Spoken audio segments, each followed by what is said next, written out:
His Divine Grace, Bhakti Vedanta Nandini Gaura-NITAI Kam Pandavacharya Shilabhapad Ki Jai. Vatita Pavana Sega Pavanso Shila Prabhupada Ki Jai. Jayam Vishnu Padmanamaham Zabadiva Jagacharya Astadharada Shishimad is the language Shila Bhakti Siddhanta Saraswati Goswami Maharaj Prabhupada Ki Jai. Ananta Koti Vaishnava Vrinda Ki Jai. Namacharya Shila Haridas Thakur Ki Jai. Paramsakaho Shri Krishna Chaitanya Prabhu Nityananda Shri Advaita Gadadhar Shri Vasari Gaura Bhaktavinda Ki Jai. Shri Shri Radha Krishna Gopi Gopinath Shamakun Narakun Giri Govardhan Ki Jai. Vrindavan Dham Ki Jai. Mayapur Dham Ki Jai. Navadip Dham Ki Jai. Jagannath Padidam Ki Jai. Ganga Mai Ki Jai. Jamuna Mai Ki Jai. Bhakti Devi Ki Jai. Tulsi Devi Ki Jai. Samaveta Bhakta Vrinda Ki Jai. Gaura Premananda. All glories to the assembled devotees.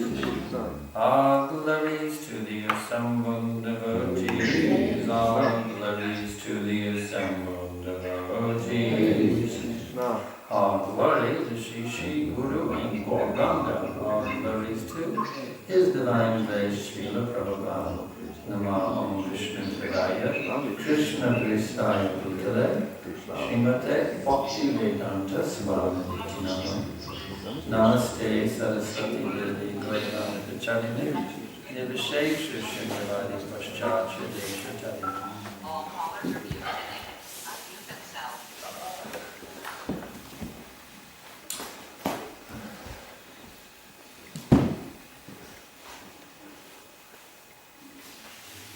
So, today we are reading from Srimad Bhagavatam, 7th Canto, chapter number 5, text number 4.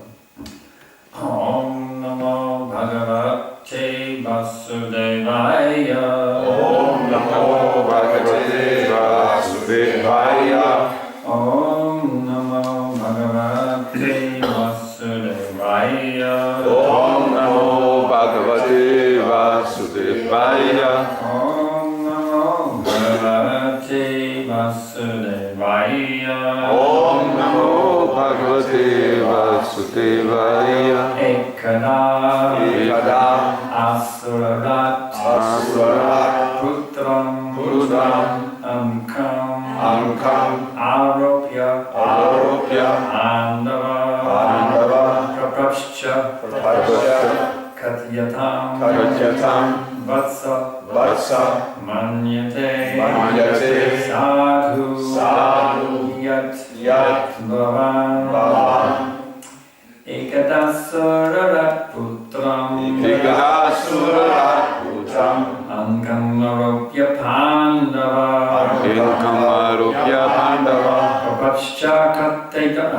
Prapascha Katyatam Vatsa Manyate Sadhu Yat Bhavan Ekadasurarat Putram Ankamaropya Pandava Prapascha Katyatam Vatsa Manyate Sadhu Yat Bhavan. Ekadasurarat Putram Ankam Aropya Pandava Prapascha Katyatam Vatsa Manyate Sadhu Yat Bhavan.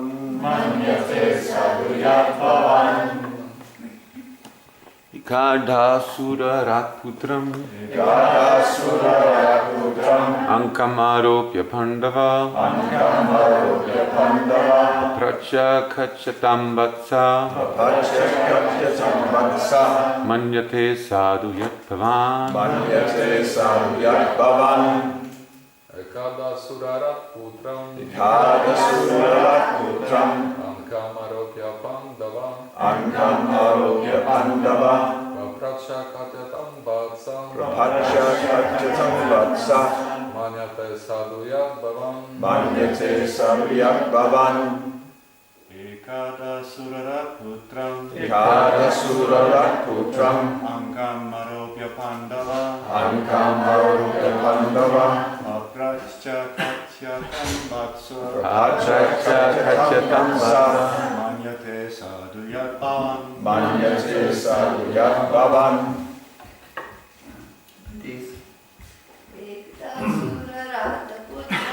Ekadasurarat putram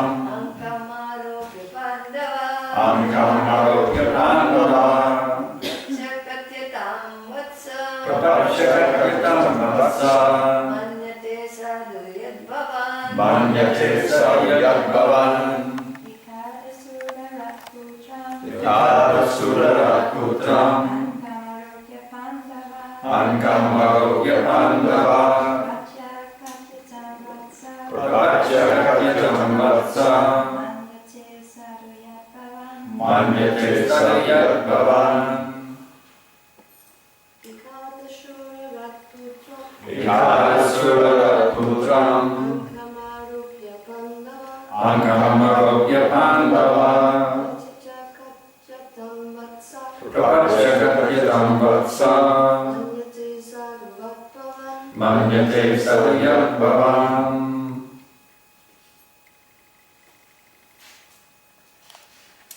Ekada. Once upon a time, Asarat, the emperor of the Asuras, Putram, his son, Ankam, on the lap, Aropya, placing, Pandava, O Maharaj Yudhishthira,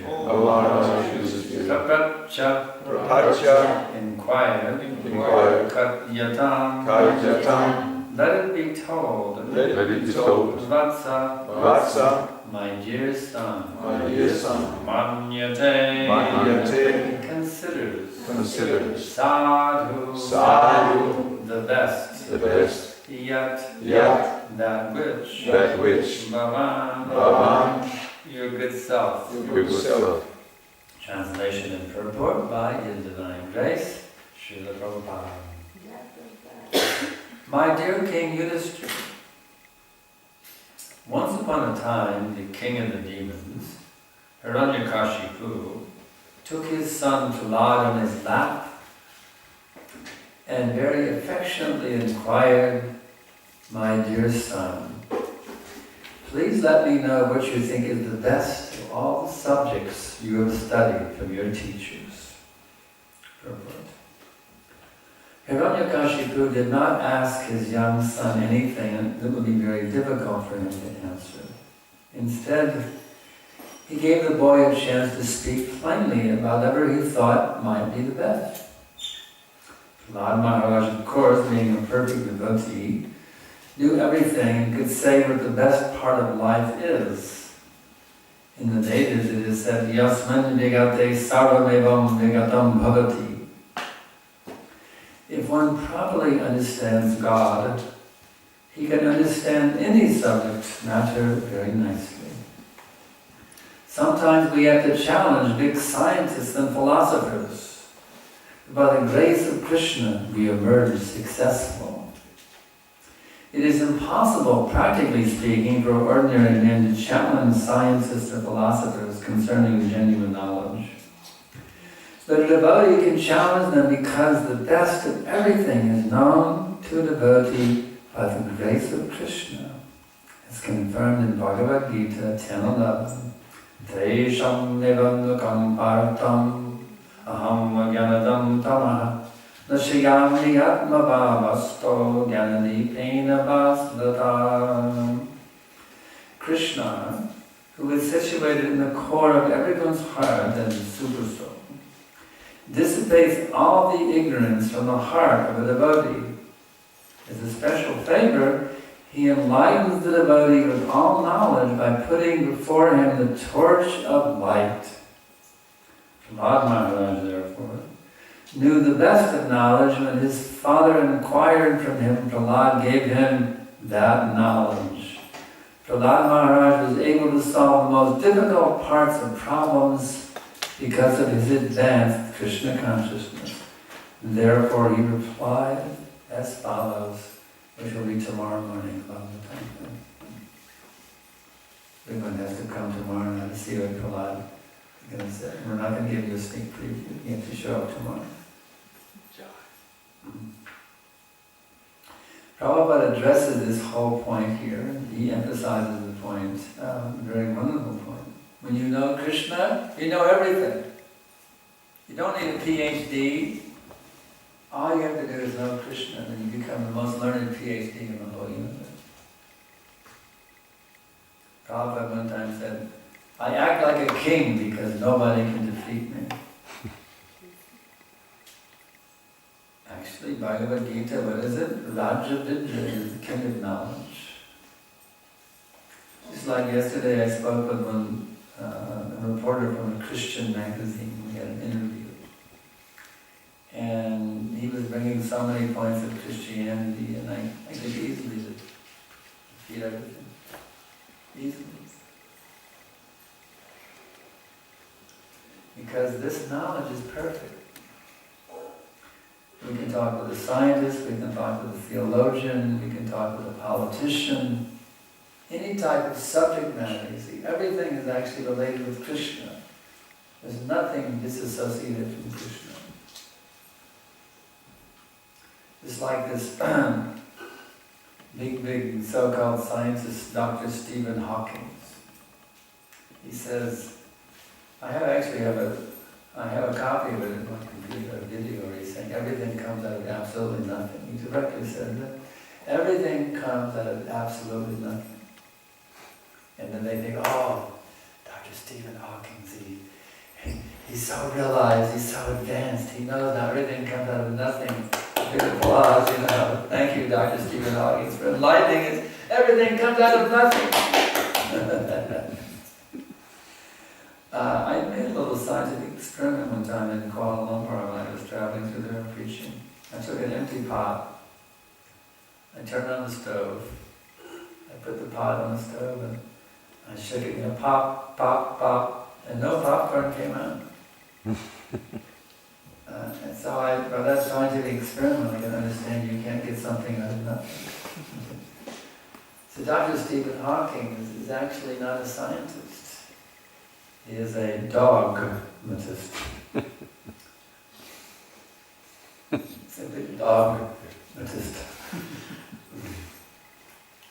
Because he's not basing his statement on any scientific experiment, anything that's logical. It's simply an illogical, unverifiable speculation. That's all it is. Nothing is never derived from nothing. There's no case in the history that something was derived from nothing. It's never happened before. If it's true, then duplicate it, Dr. Hawking. Duplicate it. Take nothing and get something out of it. Just give me one blade of grass out of nothing. Just do it. As my temple president in Gainesville, Amaranda used to say, put up or shut up. Give us the evidence and just shut your mouth. Actually, a big scientist came to Gainesville, Dr. Wald, and he was saying that matter precedes consciousness. So our temple president went there and challenged him in a huge auditorium. He stood up and challenged him. The two of them were having it. And later on, that he became transformed. He became a friend of the Bhaktivedanta Institute. He liked the Hare Krishna movement. So it was actually very beneficial. He got challenged like this. I had an experience also in Gainesville. I went to a gathering and all the science departments came when, forget the gentleman's name, some PhD from some observatory in California. I forget the name of it. He came there to tell us there are black holes in outer space. Now whether there are or not is not really the point. It could be, I'm not saying it's not.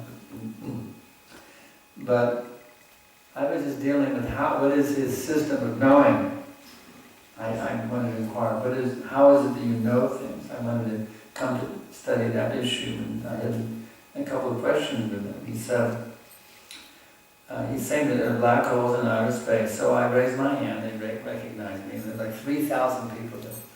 And I said, is this a theory or a fact? He said, I think, not the words, I think it's a fact. Okay, fine. And then a few more questions came, and again I raised my hand.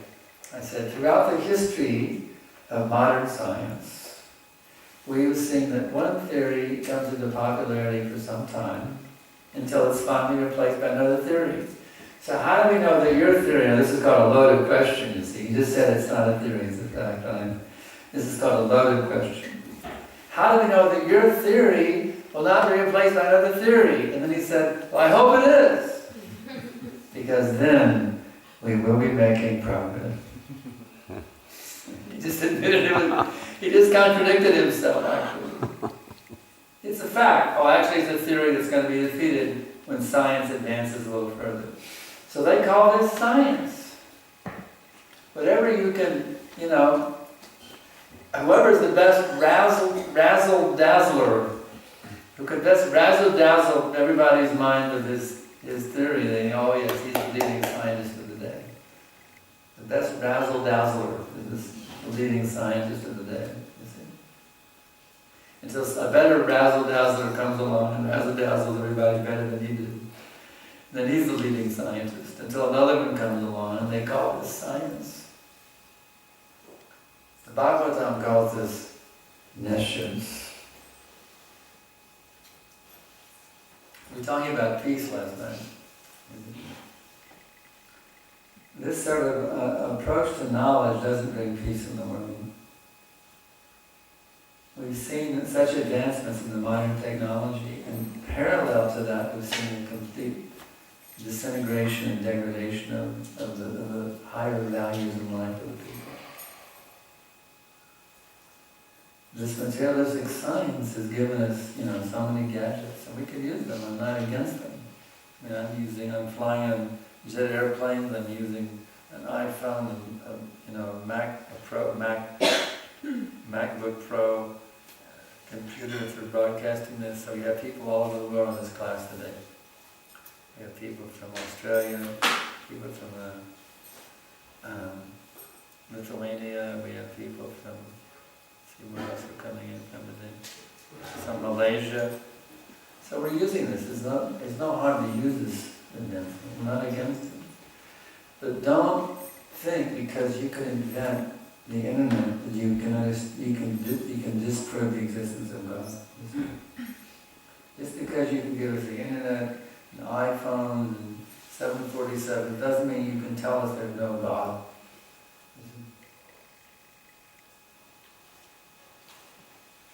Don't get carried away, sir, with all your technological advancement, and now you know how the universe works. That they do not know. They do not understand how this universe works. They do not understand.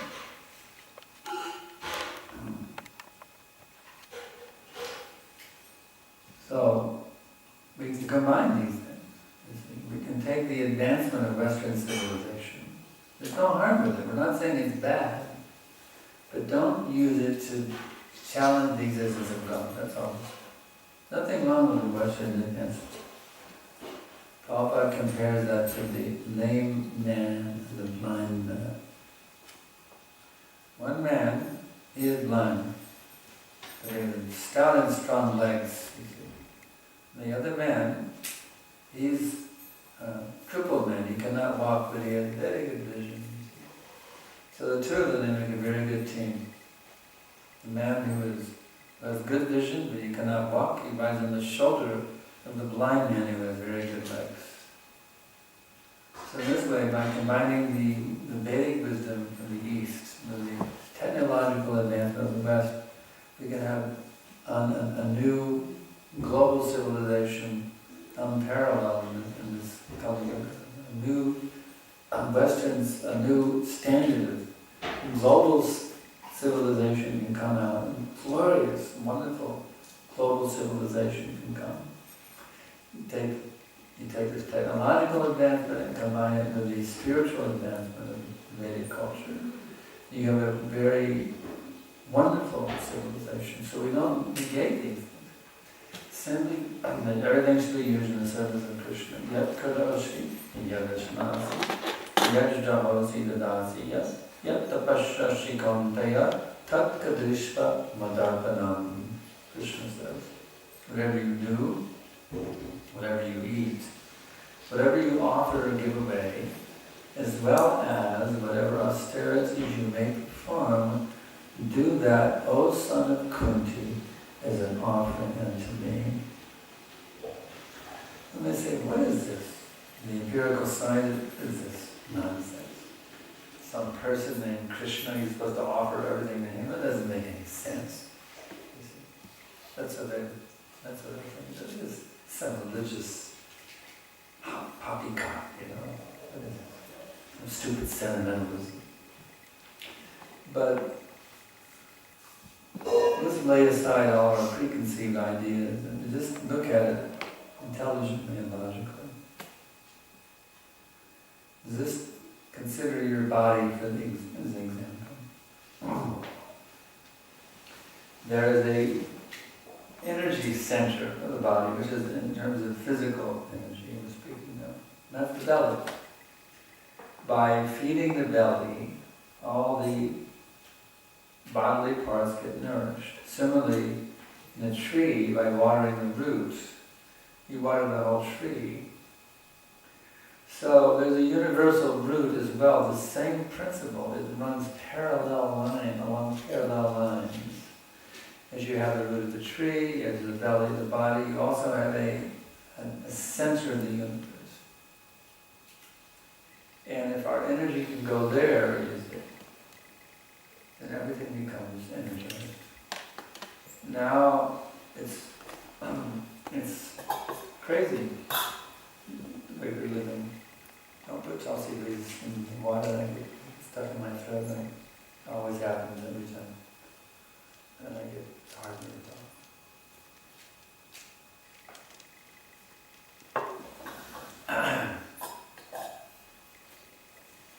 So, there's an example given in the Vedic scripture that Prabhupada describes how the bodily parts were thinking, what is this nonsense? Serving the belly. We're working so hard to feed the belly, this is nonsense. They actually formed a labor union. They said, on strike.